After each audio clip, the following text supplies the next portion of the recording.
தமிழ்நாடு அரசு போக்குவரத்து ஊழியர்கள் தங்களது 6 அம்ச கோரிக்கையை வலியுறுத்தி கடந்த 2 நாட்களாக போக்குவரத்து துறை அமைச்சர் தலைமையிலான குழுவிடம் பேச்சுவார்த்தையில் ஈடுபட்டனர்.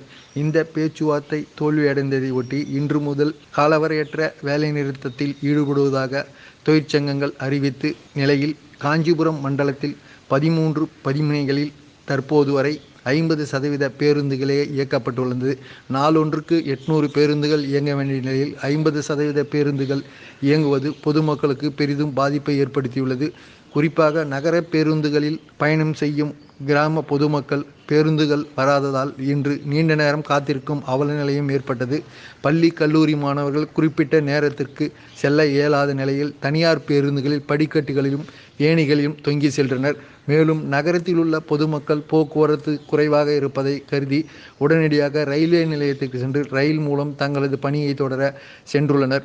இந்நிலையில் காலை 10 மணி அளவில் தொழிற்சங்கத்தினர் கோரிக்கை பணிமனை முன்பு தங்களது 6 அம்ச கோரிக்கைகளை வலியுறுத்தி நிறைவேற்ற கோரி கண்டன ஆர்ப்பாட்டத்தில் ஈடுபட்டு வருகின்றனர். மேலும் தற்போது வரை பேருந்துகள் 50% காஞ்சிபுரம் மண்டலத்தில் இயங்கி வருவது என்பது குறிப்பிடத்தக்கது. பாதகம் செய்பவரை கண்டால் நாம் பயங்கொள்ளலாகாது பாப்பா, மோதி மிதித்து விடு பாப்பா, அவர் முகத்தில் உமிழ்ந்து விடு பாப்பா.